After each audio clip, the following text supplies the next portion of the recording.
عجیب و غریب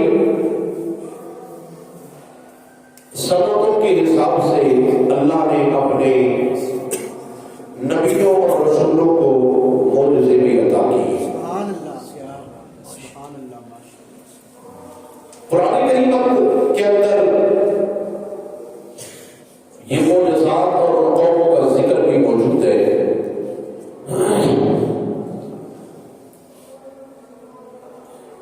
جناب حضرت سیدنا داؤد علیہ السلام کو اللہ نے بھیجا، وہ صنعت و تجارت کا ماحول ہے۔ اس زمانے کے لوگ بڑے بڑے اعلیٰ قسم کے لوہے سے اشیاء بناتے ہیں، چیزیں بناتے ہیں، تلواریں، زریں، برتن، دیگر بڑے اعلیٰ قسم کی چیزیں تیار کی جاتی ہیں۔ صنعت و تجارت کا بڑا دورہ ہے۔ صنعت کا ماحول اور صنعت میں کاریگری اور ہنرمندی کے چرچے ہیں۔ اس ماحول کے اندر، ان حالات کے اندر، اس صنعت و تجارت کے دور کے اندر اور اس ہنر کے مقابلے میں اللہ نے اپنے پیارے پیغمبر جناب حضرت داؤد علیہ السلام کو مبعوث فرمایا۔ تو میرے رب نے اپنے نبی کو یہ معجزہ عطا کیا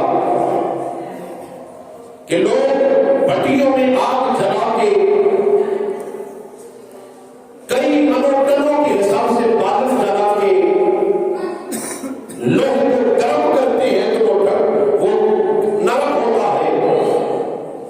اللہ نے اپنے نبی کو یہ معجزہ عطا کیا، جناب حضرت داؤد علیہ السلام لوہے کو ہاتھ میں پکڑتے ہیں تو وہ نرم ہونا شروع ہو جاتا ہے۔ اپنے بھٹیوں میں لوہا گرم ہوتا ہے، لوگ ہتھوڑی اور رمضان کے ساتھ اس کو کوٹ کوٹ کے اسے توڑتے ہیں، تصویروں کے مطابق چیزوں کو بناتے ہیں، چیزوں کو دیکھ کے چیزیں بنائی جاتی ہیں، پھر تیاری میں خاصا وقت لگتا ہے، پھر جا کے مارکیٹ میں وہ چیز آتی ہے۔ رب نے فرمایا میرے نبی تجھے ہتھوڑے سے کوٹنے کی ضرورت نہیں ہے، تم لوہے کو ہاتھ میں پکڑنا، دوسرے ہاتھ سے اسے موڑنا، جدھر تو اپنے ہاتھ سے موڑے گا لوہا اڑتا چلا جائے گا اور لوگ ڈرائنگ کو دیکھ کے چیزیں بنائیں گے۔ اے میرے نبی تو دل میں چیز کا ارادہ کرنا، وہی چیز بنتی چلی جائے۔ رب کو اپنے نبی کو معجزہ عطا کرنا، اب لوگ بڑے پریشان ہیں۔ ہم 18-20 گھنٹے کام کرتے ہیں، ہماری فیکٹری سے، ہماری صنعت سے اتنی چیزیں بن کے نہیں نکلتی، اگر نکلتی بھی ہے تو اتنی کمال کی نہیں بنتی جتنی حضرت داؤد علیہ السلام بنا رہی ہے۔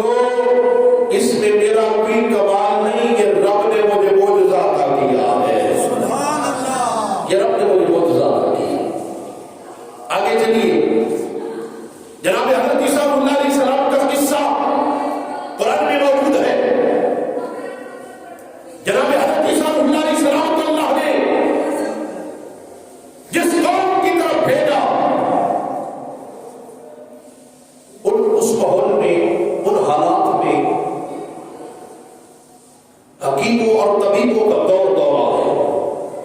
بڑے بڑے حکیم، بڑے بڑے طبیب،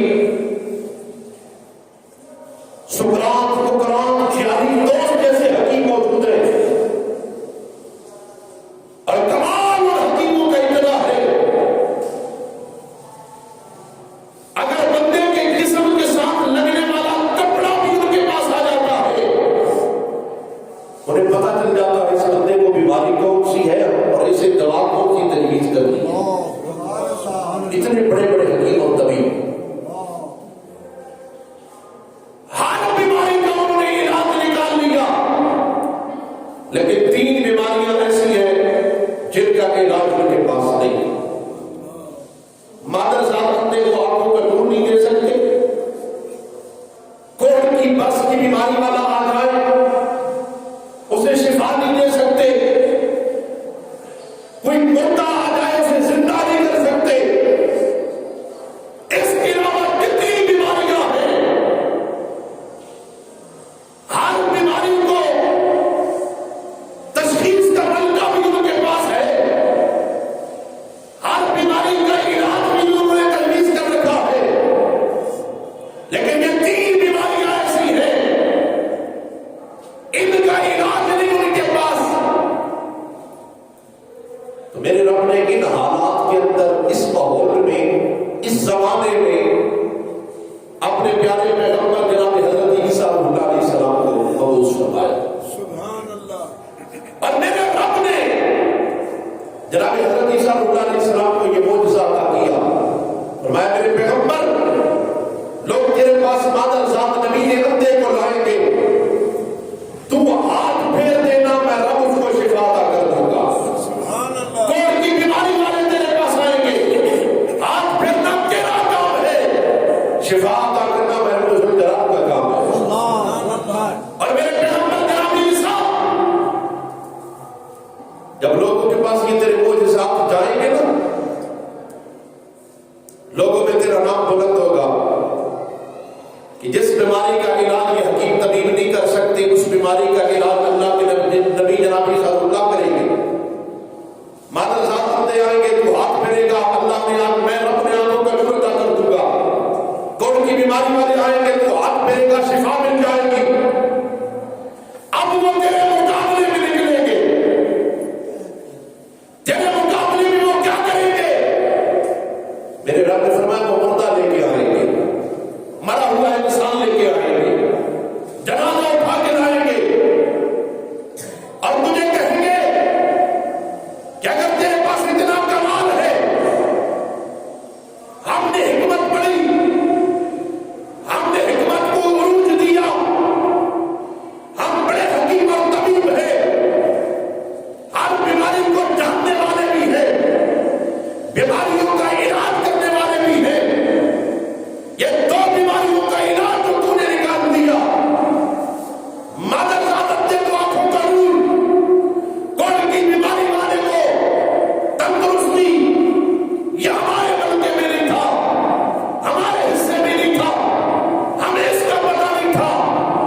اگر تیرے اندر اتنا کمال ہے نا، تو اللہ کے نبی حضرت عیسیٰ اللہ فرمائیں گے یہ میرا کمال نہیں، یہ میرے رب ذوالجلال کا کمال ہے. سبحان اللہ.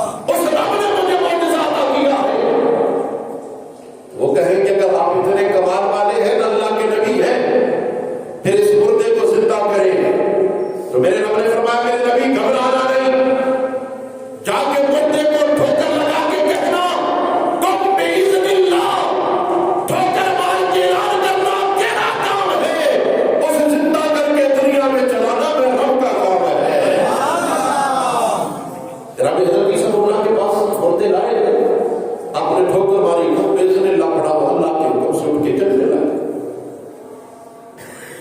لوگ کہنے لگے بڑا کمال والا ہے، آگے میرا کمال نہیں، یہ میرے رب نے مجھے معجزہ عطا کیا.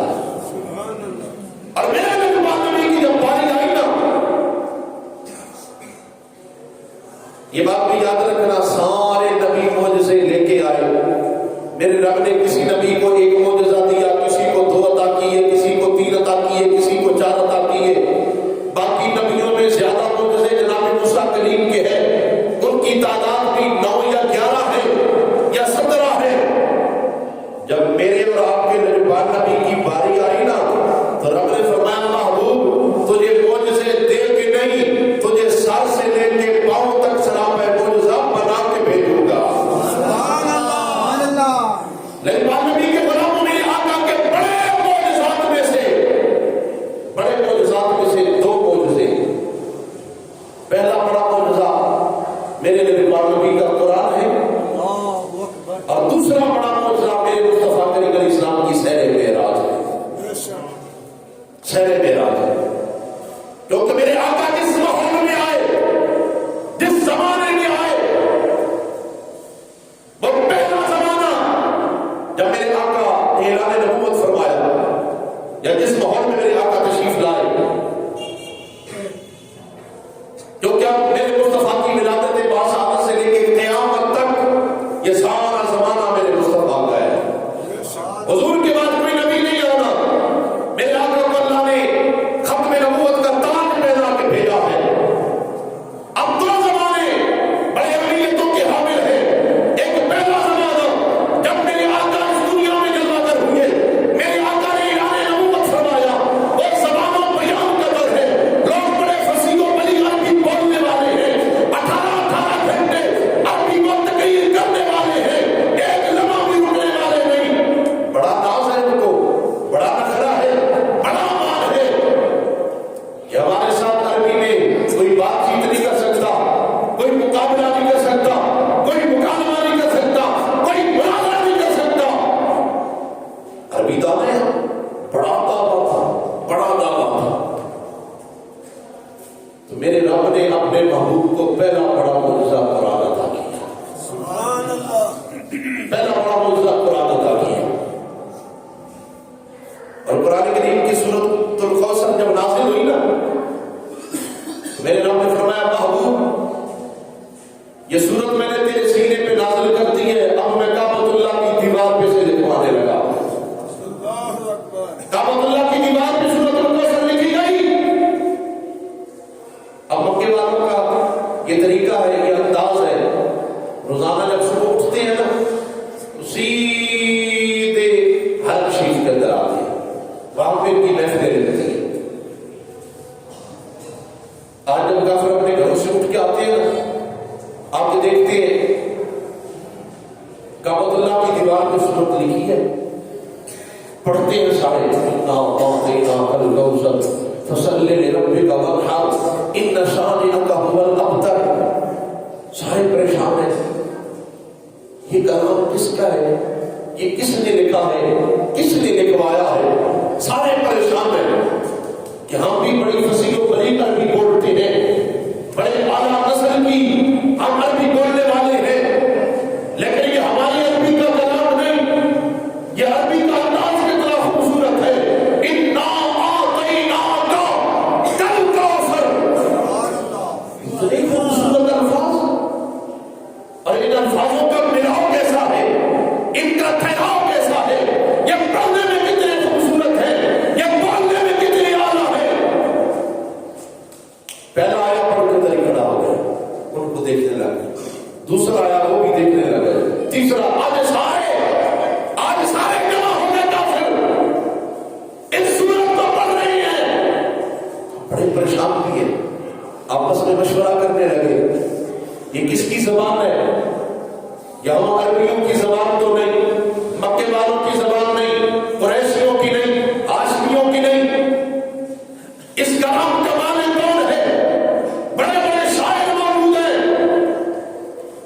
جن کی شاعری سالوں سال پڑھی جائے، عربی میں ان کی شاعری ختم نہیں ہوتی، لیکن آج جب انہوں نے قرآن کی سورت پڑھی، آج ہو گئے، پھر مشورہ کر کے کہنے لگے کہ لکھنے والے پینٹر کو بولو، کیا اس کے مقابلے میں کوئی سورت لکھنی ہے؟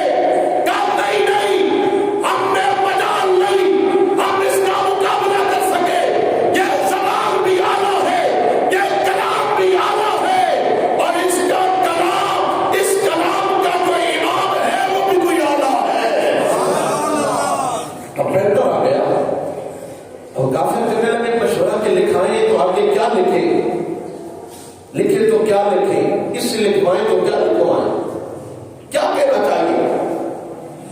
سارے اس بات میں متفق ہو گئے کہ سورت کے نیچے لکھا جائے واللہ ما ھذا کلام البشر، اللہ کی قسم یہ کسی بندے کا کلام نہیں، یہ رب کا کلام لگتا ہے۔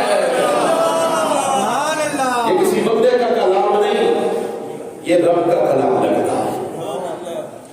اور میرے آقا کو رب نے یہ فرمایا محو اعلان کر دے فَإِن كُنتُمْ فِي رَيْبٍ مِّمَّا نَزَّلْنَا عَلَىٰ عَبْدِنَا فَأْتُوا بِسُورَةٍ مِّن مِّثْلِهِ۔ محبوب ہم نے جو تمہیں قرآن عطا کیا ہے نا، ان کافروں کو کہو کہ تم انکار کرتے ہو، مقابلہ کرتے ہو، فَأْتُوا بِسُورَةٍ مِّن مِّثْلِهِ، اس قرآن کی ایک سورت کی مثل سورت لے آؤ۔ پورا قرآن نہیں، قرآن کے 15 پارے نہیں، قرآن کا ایک پارا بھی نہیں، فرمایا قرآن کی چاہے ایک چھوٹی سی سورت کی مثل کوئی سورت لے آؤ۔ اور پھر میرے رب نے فرمایا محبوب اعلان کر دے کافروں سارے اپنے یاروں کو بلا لو، اپنے محبین کو بلا لو، اپنے دوستوں کو بلا لو، سب کو بلا لو، رب کے علاوہ سب کو بلا لو۔ ان کنتم صادقین، اگر تم سچے ہو نا پھر قرآن کی ایک سورت کی مثل لے کے آؤ۔ میرے رب نے پہلے بتا دیا محبوب فَإِن لَّمْ تَفْعَلُوا، یہ نہیں لا سکیں گے، وَلَن تَفْعَلُوا، اور محبوب ہرگز نہیں لا سکیں گے، ان میں ہمت ہی نہیں ہے کہ قرآن کا مقابلہ کر سکے۔ میرے نبی نبی کے غلاموں، یہ اس پہلا دور ہے میرے مصطفیٰ کریم علیہ السلام کی آمد کا اور اعلان نبوت کا، زبان و بیان کا دورہ ہے۔ رب نے میرے محبوب کو معجزہ قرآن عطا کیا، اور یہ قرآن ایسا معجزہ ہے سارے کافر مل کے بھی قرآن کا مقابلہ نہیں کر سکے۔ اور ایک قرب قیامت ایک زمانہ آنا تھا، میرے رب کو پتا تھا، ایک ماحول بننا تھا، لوگوں نے بڑے بڑے دعوے کرنے تھے،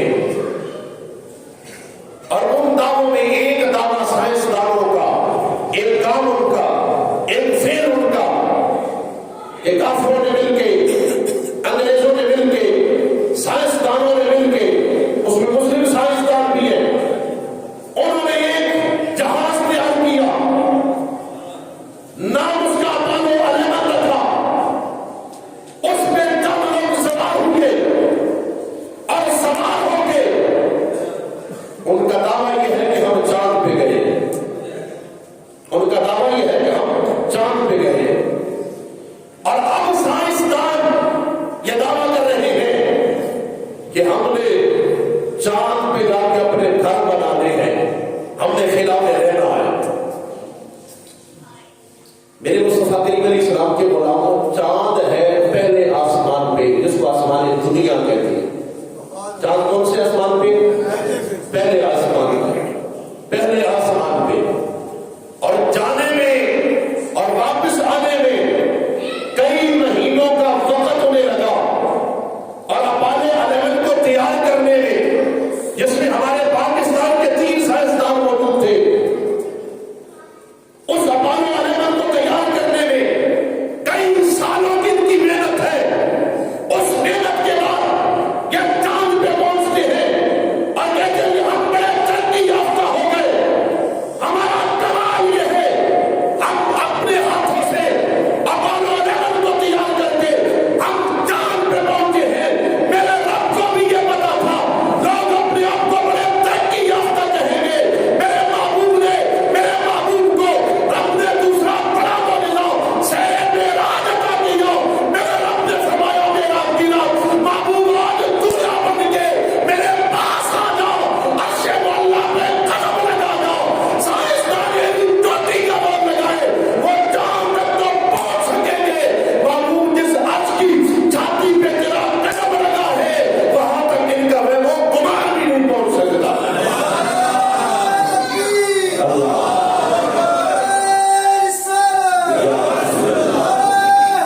سائنسدانوں کو وہ جو اپنے آپ کو ترقی یافتہ سمجھتے ہیں چاند پہ جانے کے لیے بڑا وقت اور ٹائم لگا ہے، اور میرے نبی کی سیر معراج پہ کتنا وقت لگا؟ ذرا توجہ کرو تو میرے نبی کی سیر معراج پہ کتنا وقت لگا، اور میرے آقا نے سیر معراج کہاں سے کہاں تک کی یہ بھی دیکھو۔ قرآن کہتا ہے سبحان الذی اسریٰ بعبدہ لیلا من المسجد الحرام الی المسجد الاقصی، پاک ہے وہ ذات جس نے اپنے بندے خاص کو سیر کرائی مسجد حرام سے لے کے مسجد اقصی تک، پھر مسجد اقصی سے آگے والنجم اذا ہوا ما ضل صاحبکم وما غوى وما ينطق عن الهوى ان هو الا وحی یوحی علمہ شدید القوی ذو مرۃ فاستوى۔ اور قرآن کہتا ہے کہ میرے مصطفیٰ کریم علیہ السلام معراج کی رات رب اور رب کا محبوب ایسے قریب ہو گئے جیسے تیر چلاتے وقت کمان کے سرے قریب ہو جاتے ہیں۔ اور میرے آقا کا فرمان ہے، میرے آقا فرماتے ہیں رأیت ربی فی احسن صورۃ، میرے آقا فرماتے ہیں میں اپنے سر کی آنکھوں سے اپنے رب کا دیدار کر کے آیا ہوں، اپنے رب کا دیدار کر کے آیا ہوں۔ زمین سے لے کے پہلے آسمان تک 500 سال کا سفر ہے، پھر پہلے سے دوسرے تک کتنا، پھر دوسرے سے تیسرے تک کتنا، پھر تیسرے سے چوتھے تک کتنا، پھر چوتھے سے پانچویں تک کتنا، پھر پانچویں سے چھٹے تک کتنا، پھر چھٹے سے ساتویں تک کتنا، پھر ہر آسمان کی موٹائی اتنی، یہ آسمانوں کا سفر کتنا بنا جی؟ 3500 نہیں 35 کو ڈبل کریں 70,100 سال، یہ آسمانوں کا سفر ہے، یہ صرف آسمانوں کا سفر ہے۔ آج ساتویں آسمان سے اوپر ہے جنت، جنت سے اوپر ہے سدرہ، سدرہ سے اوپر ہے عرش معلی، عرش معلی سے بھی آگے ہے لامکان، میرے آقا لامکان سے ہو کے زمین پہ واپس آئے۔ میرے آقا فرماتے ہیں جب میں واپس آیا میرا بستر بھی گرم تھا، وضو والا پانی بھی گر رہا تھا، دروازے کی کنڈی بھی ہل رہی تھی، جاتے وقت جس طرح کی ٹیڑھی کے ساتھ میرا امامہ شریف لگا تھا وہ ٹیڑھی بھی ہل رہی تھی۔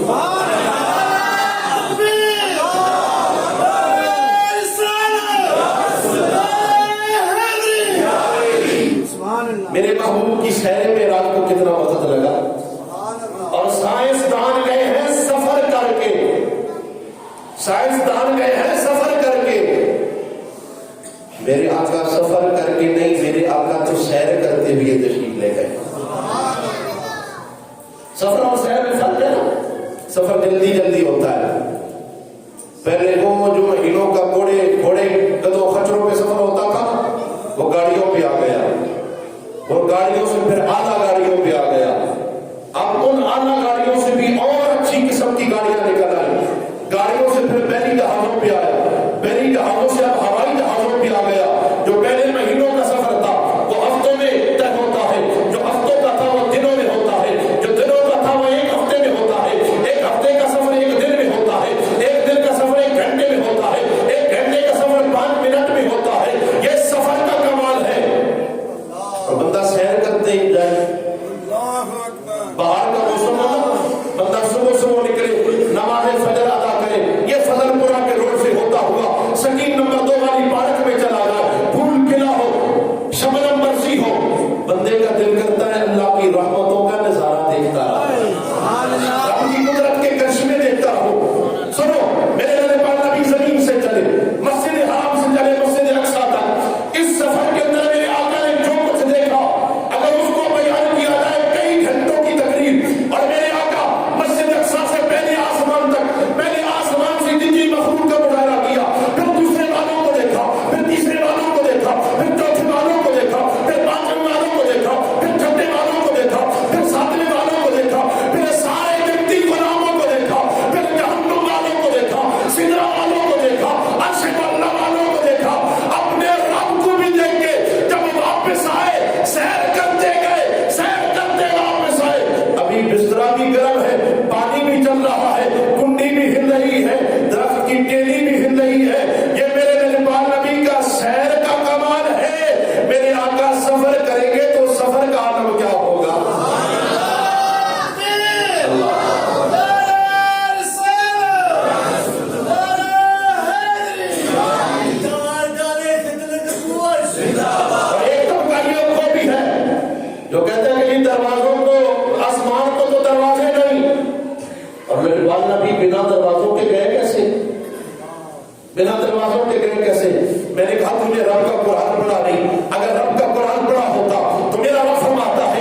دروازے سے آئے؟ بتاؤ وہ کس دروازے سے آئے؟ جبریل رہتا ہے سدرہ پہ، اب نبی کے پاس جبریل وہی لے کے آیا، نبیوں کے پاس جبریل وہی لے کے آیا۔ میں نے کہا بتاؤ جبریل کس راستے سے آتا ہے؟ اسرائیل بھی رہتا ہے سدرہ پہ، اسرائیل بھی سدرہ پہ رہتا ہے، جنت میں رہتا ہے، جنت ہے ساتوں آسمانوں سے اوپر، اسرائیل آتا ہے لوگوں کی جانیں نکالنے کے لیے، وہ کس راستے سے آتا ہے؟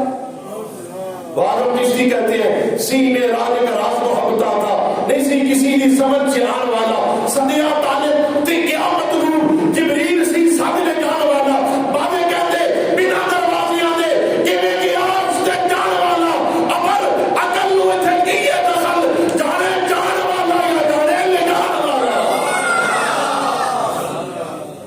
تو رب جانے معراج کی سیر کرانے والا کون ہے؟ اللہ۔ اور معراج کی سیر کو بیان کرنے والا قرآن میں کون ہے؟ اللہ۔ بندہ کسی کے پاس سفارش بھیجے نا، سفارش بھیجے، اور رب نے جب سیر معراج کو بیان کیا نا فرمایا سبحان الذی اسری بعبدہ لیلا من المسجد الحرام الى المسجد الاقصى الذی بارکنا حولہ لنریہ من آیاتنا انہ هو السمیع البصیر۔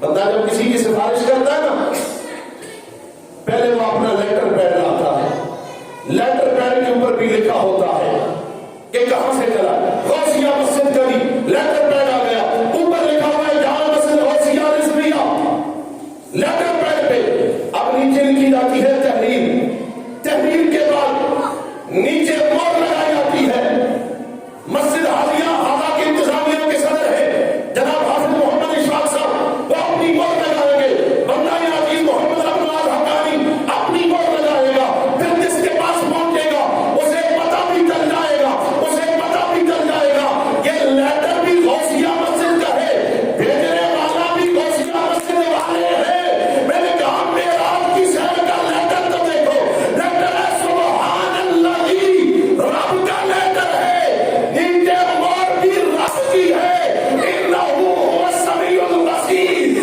تو کل پکی ہو گئی معراج کی سیر بھی کرانے والا رب ہے، سیر کو بیان کرنے والا بھی رب العالمین ہے۔